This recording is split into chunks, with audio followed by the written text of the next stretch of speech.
The wind hit the Vance ranch first, screaming low and hard across open ground that had nothing left to slow it down, and behind that wind came snow so thick Etta Vance couldn't see past her own fence line from the kitchen window. Somewhere out past the hedgerow, cattle were bawling, not her own small herd, tucked in close against the thorny wall of Osage orange she'd spent 6 hard years growing, but somebody else's, dozens of them, pushing and shoving through gaps in a barbed wire fence that had never once in its whole existence done a single thing to slow the wind. Carl stood beside her at the window, watching the same thing she was watching. "That's Otto Lindquist's herd," he said quietly. "Whole valley's worth of open range, and they're running straight for our hedge. If you've ever built something everyone around you called foolish, only to watch it become the only thing standing between disaster and everyone you know, hit like right now, and tell me in the comments where you're watching this from tonight. Because what happens in the next few hours is going to change how this whole valley thinks about hedges. Wind and stubborn women, for good. 6 years earlier, none of this had even started. Carl's grandfather had planted a proper Osage orange hedge along the western boundary of the Vance Ranch back before barbed wire ever reached the Nebraska sandhills. The same thorny, tangled fencing method most ranching families in the region had once depended on to keep cattle contained without a single strand of wire. By the time Etta married into the family, that hedge had gone half wild and mostly forgotten. Cut back and neglected for decades once cheap barbed wire made the old, slow-growing hedgerows look like more trouble than they were worth. What remained was a thin, scraggly line of thorn brush most of the valley barely registered anymore. A relic of a fencing method everyone agreed modern ranching had rightly left behind. Etta hadn't thought much about that old hedge herself, not until the dust started blowing hard enough to take real topsoil with it. The dust that spring took more than just visibility. Etta watched real topsoil lift clean off her family's cultivated ground during a hard blow, watched it happen again the following week, and started doing the kind of careful, worried arithmetic that a lot of Sandhills families were quietly doing that same season. She'd heard about the government's new tree planting program through a notice posted at the feed store, free seedlings. Technical guidance. An argument that a proper line of trees or dense shrub planted right could slow the wind enough to keep a family's soil from simply blowing away to Kansas. Most of what she'd heard about it since had been skeptical, even mocking. But watching her own ground lift into the sky that spring, Etta found herself thinking less about what the neighbors thought of government tree programs and more about the old, half-forgotten hedge already standing, however thin, along her own western boundary. Emil Rourke drove out to the Vance Ranch that same month, one stop among dozens on his circuit through the Sandhills for the Prairie States Forestry Project, sketching a simple planting diagram at Etta's kitchen table while Dean watched from the doorway, too shy yet to come closer. Osage orange is a good choice for this ground, if you're willing to be patient with it, Rourke told her. Slow the first few years, thorny enough to keep livestock out on its own once it fills in, and dense enough properly spaced to cut wind speed considerably on the downwind side. It won't look like much for a good while. That's usually where most people give up on it. I've got patience, Etta said. What I don't have is much more topsoil to lose waiting on somebody else's opinion of it. Rourke left her the diagram and a modest allotment of seedlings, and drove on to the next farm on his circuit, the same brief, practical visit he made to dozens of skeptical Sandhills families that season. Word of Etta's planting reached Otto Lindquist within the week, the way most news in Loden Creek eventually did, and he made his opinion known at the feed store loudly enough for half the county to hear it secondhand by the following Sunday. Government fellas talked her into planting hedge, he said, shaking his head with real amusement. Hedge, mind you. My own father tore half of his out-the-date barbed wire reached this valley, and he wasn't sorry to see it go. Costs a fortune in years just waiting on it to grow into something you could have built with wire in an afternoon. He laughed, the kind of laugh that carried real confidence behind it. Carl Vance married a woman who wants to farm like it's 1880. God love her for the effort, I suppose. Carl heard about it before Etta did, filtered through the same channels of talk that carried everything else, and he brought it home to her that evening with more caution than he usually used discussing valley gossip. Let them laugh, Etta told Carl that night, not with anger, just plain certainty. Otto Lindquist's ground is losing topsoil same as everybody else's this spring. He can laugh about hedge all he wants. It won't put his dirt back once the winds finish taking it. Carl didn't argue with her. He'd learned a long time ago that when Etta got that particular calm, settled look in her eye, arguing mostly just wasted breath better spent helping her instead. They planted the full extension that spring, following Rourke's diagram row by careful row, Dean trailing behind them with his own small notebook, copying down whatever his mother told him about spacing and thorns and patience in a careful, uneven 8-year-old's hand. If you've ever built something everyone around you was certain was a waste of your time, tell me in the comments where you're watching from. Because Etta Vance was about to spend 6 long years finding out whether patience could actually outlast an entire valley's confident laughter. Subscribe now, because this story only gets more interesting from here. The hedge grew exactly as slowly as Emil Rourke had warned Etta it would, thin scraggly seedlings that didn't look like much of anything for the first 2 full seasons, easy for anyone driving past on the county road to dismiss without a second glance. Etta tended it anyway, watering by hand during the driest stretches, replacing seedlings that didn't take, keeping careful notes in a ledger she'd started the same spring she planted it. Otto Lindquist's comments about it became something of a standing joke around the valley, repeated often enough that Etta stopped bothering to respond to most of it directly. She'd decided early on that the hedge would either prove itself or it wouldn't, and no amount of arguing at the feed store was going to speed that process along any faster. By the 3rd year, the difference had become impossible for even a casual observer to miss, at least along Etta's own western boundary. Where the neighboring ground continued losing topsoil to every hard spring wind, the strip closest to her thickening hedge held noticeably firmer, dust settling instead of lifting, grass establishing itself more reliably in ground the hedge's growing root system and windbreak effect were quietly protecting. Dean, older now and genuinely curious about what his mother had built, started keeping his own careful measurements alongside hers. How far the erosion damage extended on unprotected ground, how much closer to the hedge that damage seemed to stop each season. It wasn't dramatic, not yet.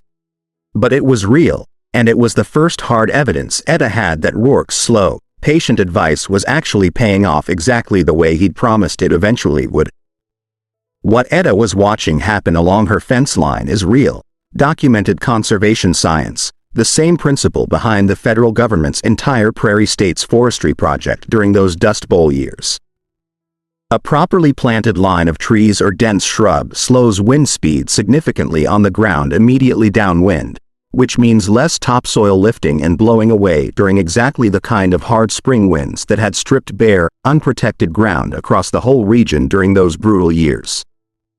Osage orange, specifically, had been used for generations as a living hedge fence precisely because of how dense and thorny it grows once established.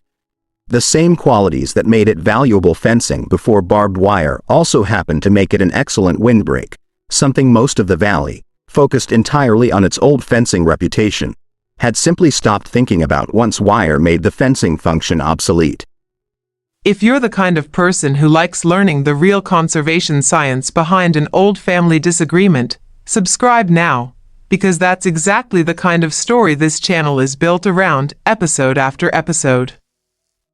Otto Lindquist stopped making his hedge joke quite so often by that 3rd year, though he never quite brought himself to say anything complimentary about it either. He simply drove past Etta's western boundary a little slower than he used to, taking in the visible difference between her held ground and his own, still steadily losing topsoil to every hard blow. He mentioned it exactly once, at the feed store, in a tone considerably more careful than his old confident dismissal. Your hedge seems to be holding some ground, Etta. I'll give you that much. It wasn't quite a compliment, and it definitely wasn't an apology. But Etta understood, hearing it secondhand through Carl the same way she'd once heard the mockery, that it was as close as Otto Lindquist was likely to come to admitting anything at all.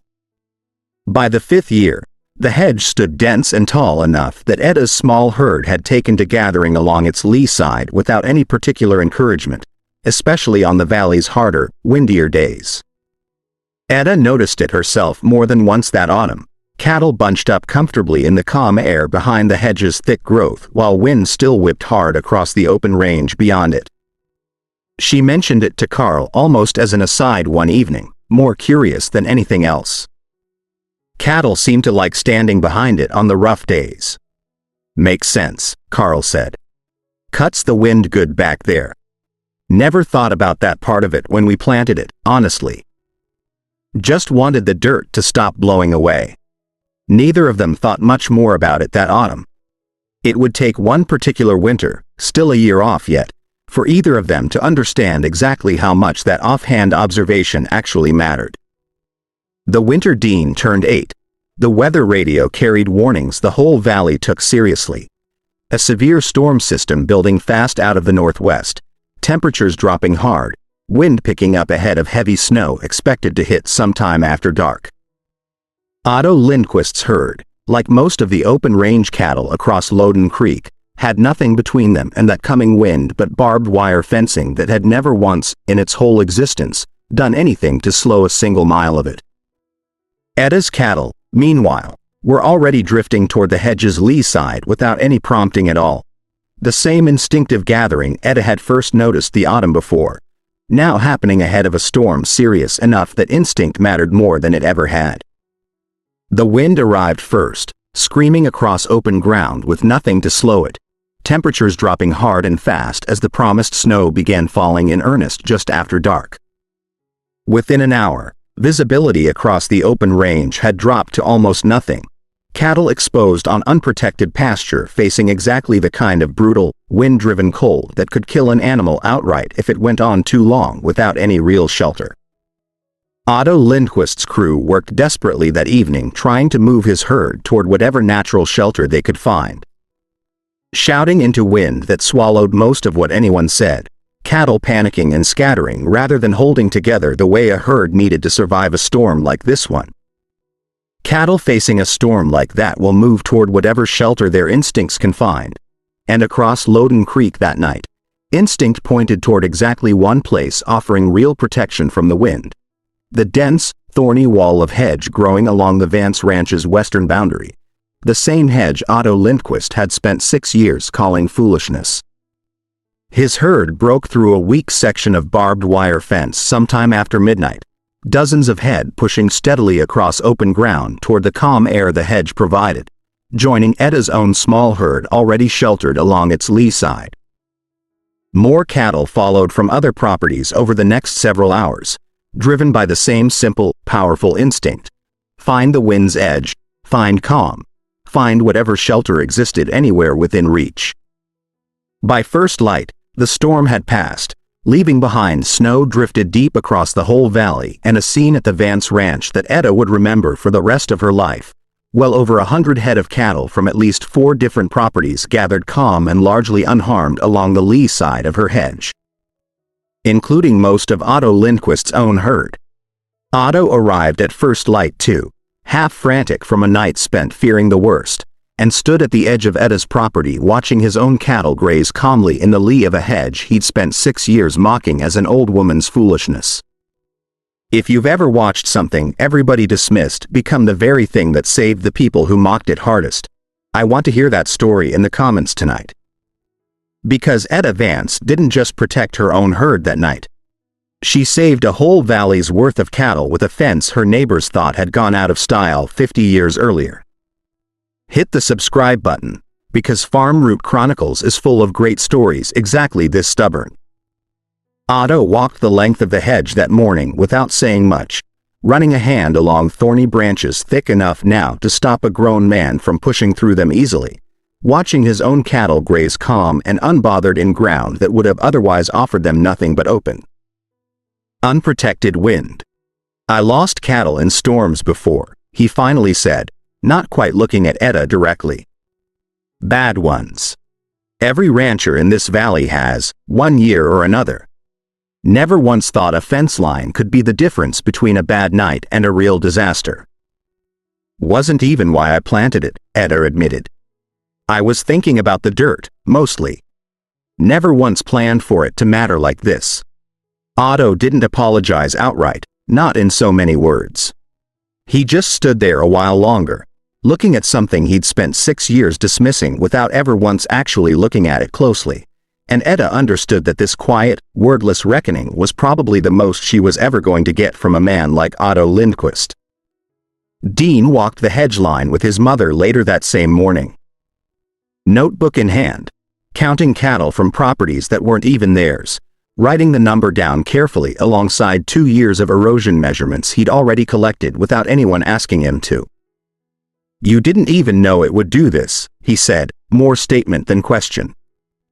No, Etta admitted.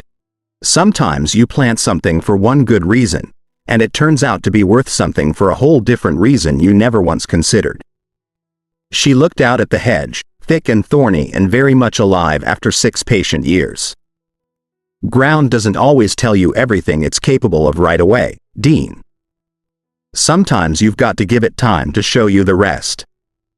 By the following spring, 3 other families in Loden Creek had put in requests with Emil Rourke's office for their own hedge plantings, following the same slow, patient approach Etta had used 6 years earlier, guided now by her own hard-won notes on spacing and species and the long, unglamorous wait before any of it looked like much of anything. Otto Lindquist never did plant a hedge of his own.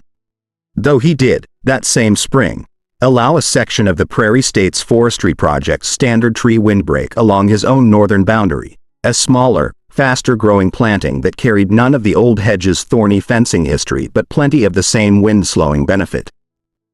He never called it agreeing with Etta. He simply planted it. The same quiet language of action Etta had learned, by then, was about all a man like Otto Lindquist ever really offered. Etta stood at the edge of her hedgerow the following autumn, watching Dean measure the season's growth against notches he'd carved into a fence post years earlier, the same careful record-keeping habit he'd picked up from her without ever quite being taught it directly. She still kept that first small tin of Osage orange seed on the kitchen windowsill. 6 years and one brutal storm removed from the spring, she'd first decided the old, half-forgotten hedge deserved a second chance. Not as a trophy. Just as a reminder of exactly how long the truth can stand quietly in plain sight, waiting on one hard winter patient enough to finally prove it. The valley didn't change everything overnight. Otto Lindquist never did say the words out loud that everyone in Loden Creek already understood by then anyway. But nobody called Etta Vance's hedge foolishness anymore. Not after that storm, not ever again. That was enough. That was, in fact, everything.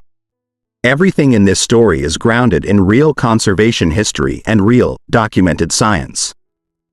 During the Dust Bowl years, the federal government's Prairie States Forestry Project genuinely encouraged farmers and ranchers across the Great Plains to plant windbreaks and shelter belts, aiming to slow the wind erosion that was stripping topsoil from millions of acres. Properly planted rows of trees or dense shrubs can meaningfully reduce wind speed on the ground downwind, which is exactly the erosion control benefit Etta was originally chasing when she revived her family's old hedge. The livestock benefit in this story is real too, and it's some of the most well-documented agricultural science there is. Windbreaks significantly reduce cold stress and mortality in cattle during severe winter weather.